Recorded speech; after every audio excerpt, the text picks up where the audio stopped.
Una de las cosas que más me llamó la atención ya desde el playoff era que si uno esperaba que el escenario, que el público jugara un papel importante en Colombia, justamente teniendo en cuenta los antecedentes del público colombiano, no sucedió. Inclusive hasta podemos pensar todo lo contrario, que los votos iban a contramarcha. El jurado decidió de alguna manera, o la planilla FMS es un dispositivo que hizo que de alguna manera quedara aislado el público. Esa fue la primera sensación.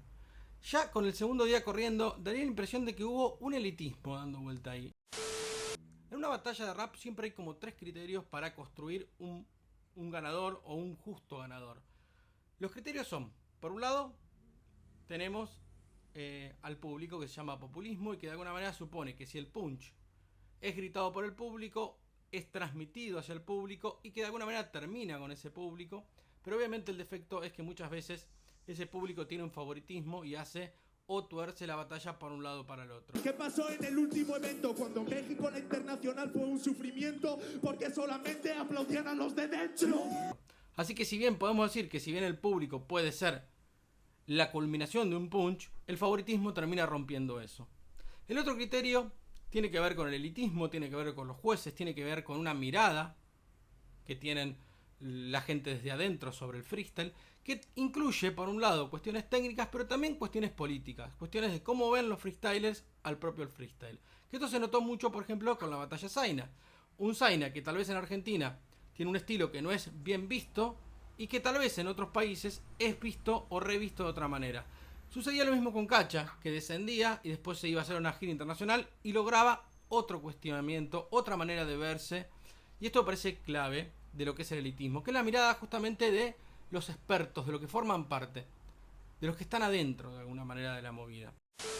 Y un tercer criterio es el tecnicismo, que es justamente un criterio que de alguna manera el mismo formato FMS lo plantea con una planilla que justamente parece reasegurar lo técnico, y esta por ahí sería tal vez la primera explicación de que tal vez esa planilla aislaba al populismo justamente porque la planilla construye o favorece un tecnicismo.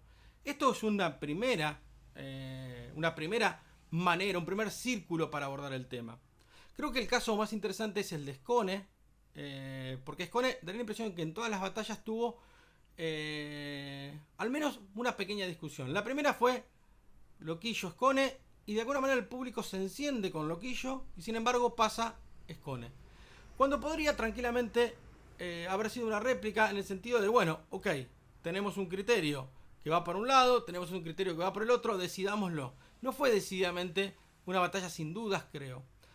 El recorrido de Skone sigue con Basek, dos viejas escuelas, un batallón entre ambos y también daría la impresión de que ante la duda va para el lado de Skone cuando posiblemente podría haber sido una réplica. Y finalmente con Larry, que fue tal vez la que da la impresión de que Larry tuvo un poquito más afortunado en la planilla, pero que también abrió con el público, terminó de alguna manera yendo a una réplica y en la réplica ganándole Skone.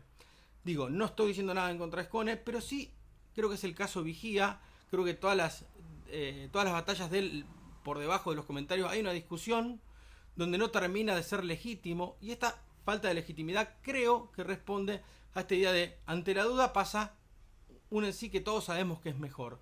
Ante la duda, y ahí es un poco la cuestión para discutir.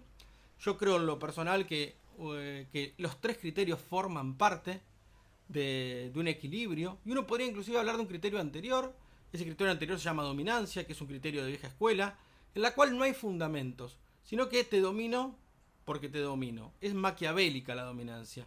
Y de alguna manera el campeón, que es Chuti, construyó un estilo, que lo voy a decir en otro video, en la cual concilia esa dominancia con técnica. Entonces termina gritando, nunca bajando la intensidad, pero de manera técnica.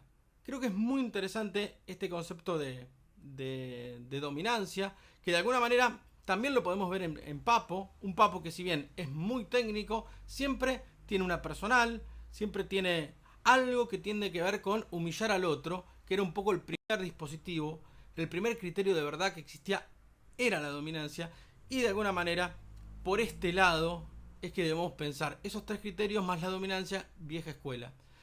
En algún punto va a haber otras batallas en la cual otra vez se va a dar esta cuestión, Yo creo que lo interesante es pensar la pregunta. ¿Por qué? Yo creo que tal vez una segunda respuesta fácil, creo que ya dimos la primera, que es que la planilla favorece el tecnicismo.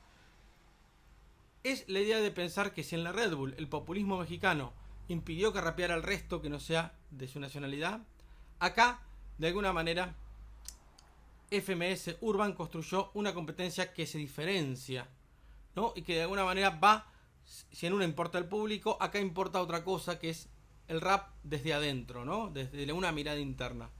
Creo que acá está la cuestión entre este tecnicismo o elitismo dando vuelta y ver qué significa cada uno de ellos. Lo planteo como un problema teórico que me parece que es importante resolver y ir pensando por ese lado. Yo creo, siguiendo esta línea, que en el día de ayer los en sí que abrían la cuarta pared y usaban el público terminaban entrando en una trampa. La trampa era que de alguna manera ese público terminaba siendo como una especie de sirena, un canto de sirena, que terminaba quitándole lo que les daba. Es decir, por un lado, les daba una dominancia, un fundamento para ir como dominando la batalla, pero por otro lado, parecía que las planillas estaban blindadas de ese grito y hasta parecía hasta anti, ¿no? Como que la apertura terminaba perjudicándolo, ya sea porque le prestaban atención, ya sea porque no era tenido en cuenta. De hecho, inclusive el mismo Chuti, que parece ser el gran lector de esta noche, 2 veces habló del público como pidiéndole, como exigiéndole, como cuestionando al público. Bien, me parece que por este lado es por donde deberíamos pensar esta idea del elitismo y preguntarnos si realmente es la postura correcta, si la de Red Bull es una postura correcta, o si deberíamos conciliar estos 3 criterios más aquel precario concepto de dominancia que aparecía en la vieja escuela, en la cual esa dominancia suponía humillar al otro, y ese humillar al otro, ese ganarle a partir de la humillación, de exponerlo, terminaba siendo el criterio de verdad. Espero que por abajo en los comentarios siga la discusión y que podamos seguir pensando cuestiones por el estilo.